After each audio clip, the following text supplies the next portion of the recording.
सूर्य बगैर जगत में प्राण नहीं है और प्राण बगैर हम जीवित नहीं है, तो हमारा जीवन ही सूर्य देव ही है, ये समझिए।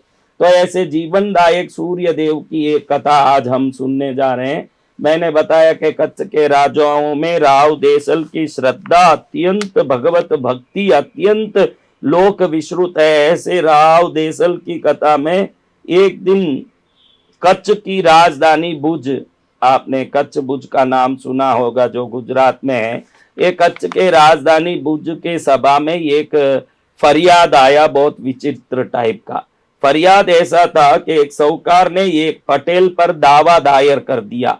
पटेल साहूकार से कुछ पैसा उधारी लिया था, उसका लिखा पड़ी हुई थी। पटेल कह रहा था कि मैंने पैसा वापस दे दिया, साहूकार कह रहा था कि इसने पैसा वापस नहीं दिया।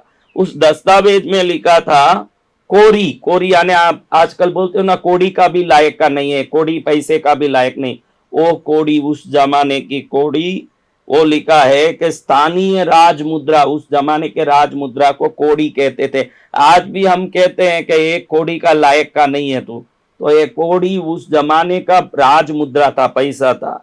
और राव जी के छाप के यानी अपने राव देसल जी का छाप लगा हुआ, मुद्रा लगा हुआ वो कोड़ी, मैं 1000 रोकड़ी तुमसे ब्याज पर ले रहा हूं, समय पर ये आपको ब्याज के साथ भर दूंगा और मैं ये पैसा वापस देने की, ब्याज सहित वापस देने की जिम्मेदारी लेके उधारी लेता हूं। ऐसे लिख के 1000 कोड़ियां उधारी ली पटेल ने साहूकार से।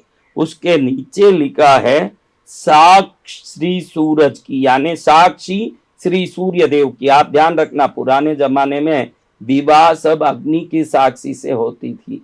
आज भी अग्नि का फेरा लेके विवाह होता है, क्योंकि अग्निदेव उस विवाह में वर और वधू के दाम्पत्य की साक्षी बनते हैं, अग्नि साक्षी।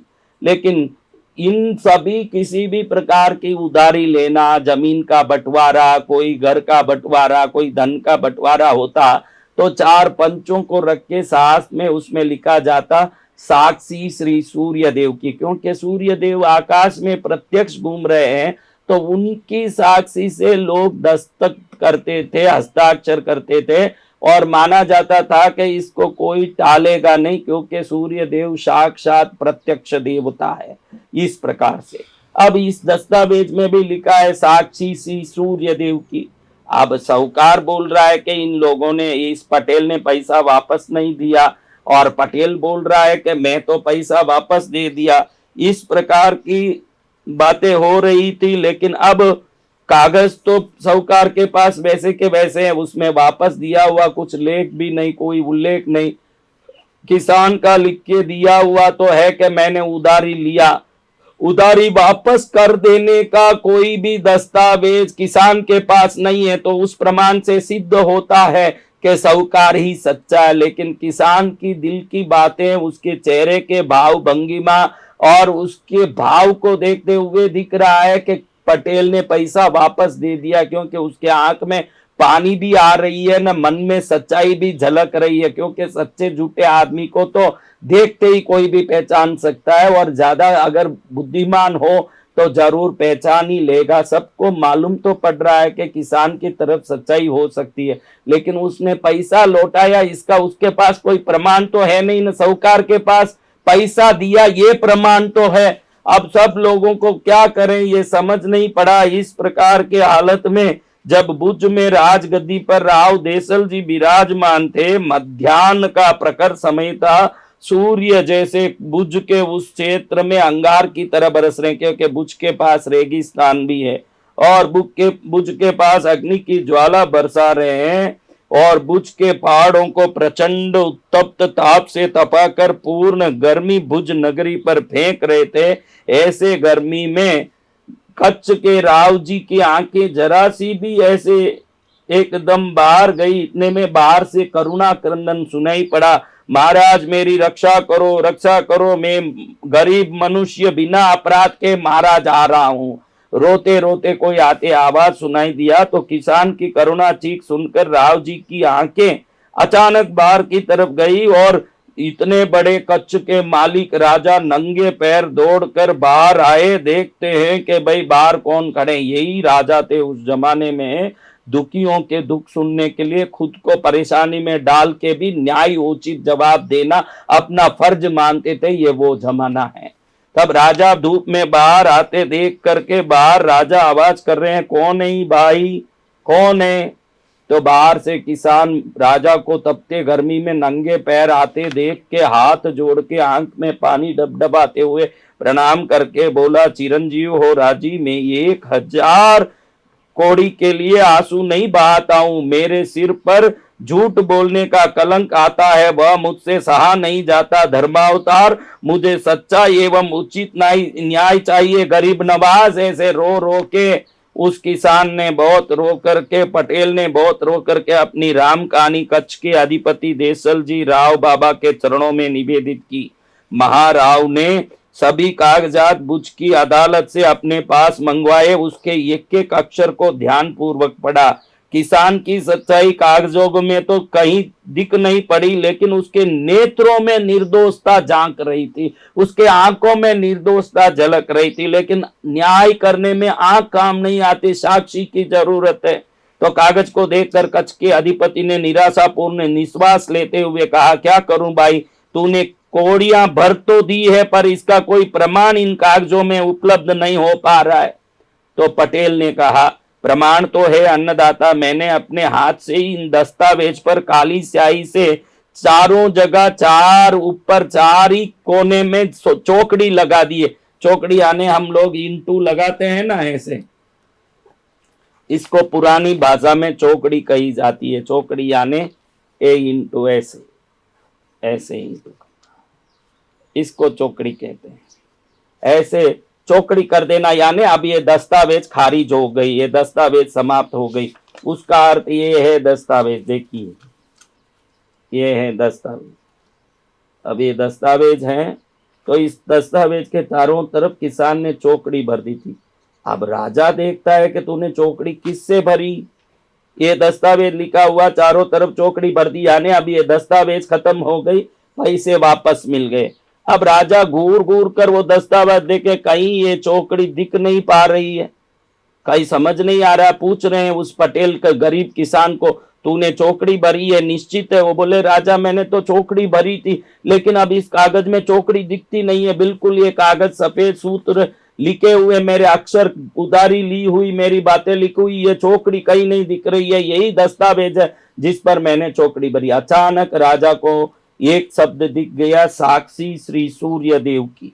ये शब्द दिख गया अचानक के, भाई उसमें लिखा है साक्षी श्री सूर्यदेव की, ये लिखा हुआ है। तो राजा को लगा कि सूर्यदेव की साक्षी से ये दस्तावेज बना है, तो अब सूर्यदेव ही इसके जवाब दें।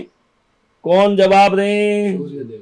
सूर्यदेव ही जवाब दें। अब सूर्यदेव को वहीं से इतनी गर्मी में बाहर आए हुए राजा ने देखा, प्रचंड गर्मी पड़ रही है और सूर्यदेव सिर से ऐसे तप रहे हैं जैसे अग्नि की ज्वाला हो।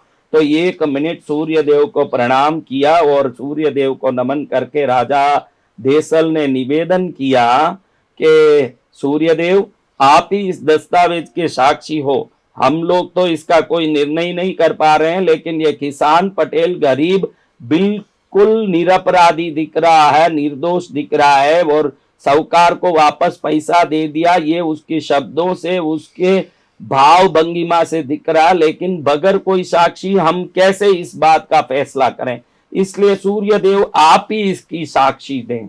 ऐसे प्रणाम करके सूर्यदेव को देख के राजा ने नमन करके ये कागज सूर्य रोशनी में बाहर खुले में रख दिया। रखती चमत्कार हुआ महाराज। जैसे ही ये कागज रखा और कागज रख के सूर्यदेव को प्रणाम किया, प्रणाम करते ही उस कागज के, वो दस्तावेज के चारों तरफ 4 चौकड़ियां प्रकट हो गई। ये कलयुग में सूर्यदेव की कृपा बेटा, कलयुग में सूर्यदेव ऐसा कृपा किए कि जहां अदृश्य चौकड़ियां थी, वहां पानी की धार जैसे चारों तरफ 4 कोने में 4 चौकड़ियां प्रकट हो गई महाराज। ये सच्ची घटना आपको बता रहा हूं। कच्छ के भुज में सब लोग जय जयकार करके ताली बजाने लगे। राजा के आंख में खुद पानी आ गई, जय सूर्य नारायण, जय सूर्य नारायण करने लगे। और इसी समय उस साहूकार को बुलाया, साहूकार को बोले कि जो सच झूठ बराबर बता दे, तूने पैसा वापस लिया? तो उसको मालूम नहीं कि इसमें चौकड़ी प्रकट हो गई। वो बोले पैसा वापस लेता तो मैं फरियादी क्यों करता महाराज, मैं फरियादी क्यों करता, पैसा वापस लेता तो। राजा ने धमका करके दस्तावेज दिखा के पूछा, फिर ये चौकड़ी क्या है, ये कहां से चौकड़ी आई बताओ। एकदम साहूकार इस चौकड़ियों को देखते ही घबरा गया कि चौकड़ी कैसे आई। और उसी समय राजा ने धमकाया, अब सच नहीं बोलेगा तो अभी के अभी तुझे फांसी चढ़ा दूंगा। तब साहूकार ने हाथ जोड़ के कहा कि किसान ने पूरे पैसे तो वापस लौटा दिए महाराज, जब उसने चौकड़ी किया तो वो चौकड़ी किए हुए गीले स्याही के साथ मैं हाथों हाथ वो गीली स्याही सूखे नहीं उसके पहले इसमें बारीक चीनी शक्कर एकदम बारीक पाउडर करके इस चौकड़ियों के ऊपर डाल दिया और इसको ले जाके चींटियों के बिल के पास रख दिया। चींटियों ने इस चीनी को चाटने के चक्कर में उन चौकड़ियों के स्याही को भी चाट दिया और चौकड़ियां गायब हो गई। इस प्रकार से मैंने चारों चौकड़ी के स्याही को भी चीनी के साथ चींटियों को चटवा दिया और चार ही चौकड़ी गायब हो गए। अब गायब हुए चौकड़ियों में कोई निशान नहीं था कि इसने पैसा वापस दिया और इसको मैं ले जाके दिखा के फरियाद किया, मेरी बहुत बड़ी गलती हो गई। सूर्य देव की ऐसी शक्ति को मैं पहचान नहीं पाया। साक्षी देने वाले सूर्य देव ने एक क्षण में चारों चौकड़ी वापस प्रकट कर दी और मेरे इस झूठ को पकड़ लिया। मुझे क्षमा करें, क्षमा अवतार। कान पकड़ के गिड़गिड़ा के साहूकार चरणों में पड़ रहा है और वहां बड़ी भीड़ हजारों के तांते में खड़े होके सूर्य देव की जय हो, सूर्य नारायण की जय हो, सूर्य भगवान की जय हो, ऐसे जय जयकार कर रही है। और राजा आश्चर्य में पड़ गया कि साहूकार पैसे के लोभ में किस प्रकार से चींटियों से चटवा के स्याही को खत्म कर दिया और चौकड़ियों को अदृश्य कर दिया। लेकिन सूर्य देव ने साक्षी दी और एक गरीब पटेल किसान का न्याय बन के उसको आशीर्वाद के रूप में प्राप्त हो गया राजा के द्वारा। और आपने सुना होगा देसरा परमेसरा नाम का शब्द, देसरा परमेश्वरा विरुद्ध इसी पंचायत के कारण राव देसल को देसरा परमेश्वरा, राव देसल तुम परमेश्वर हो, तुम्हारी आज्ञा से सूर्य भी साक्षी देते हैं। इस कारण से राव देसल को ये विरुद्ध दिया गया। राव देसल के आगे देसरा परमेश्वरा यानी देसल परमेश्वर का अवतार है, इस विरुद्ध को राव देसल को दिया गया। और राव देसल बड़े ही न्यायोचित राजा हुए। सूर्य देव की साक्षी को, इस कलयुग का आश्चर्य को वहां देखे हुए लोग, आज इसको सुनने वाले हम लोग, इस कथा को सुने हुए हम सबको सूर्य देव की अनन्य कृपा, कितनी कृपा, हाँ सूर्य देव की अनन्य कृपा बरसती है।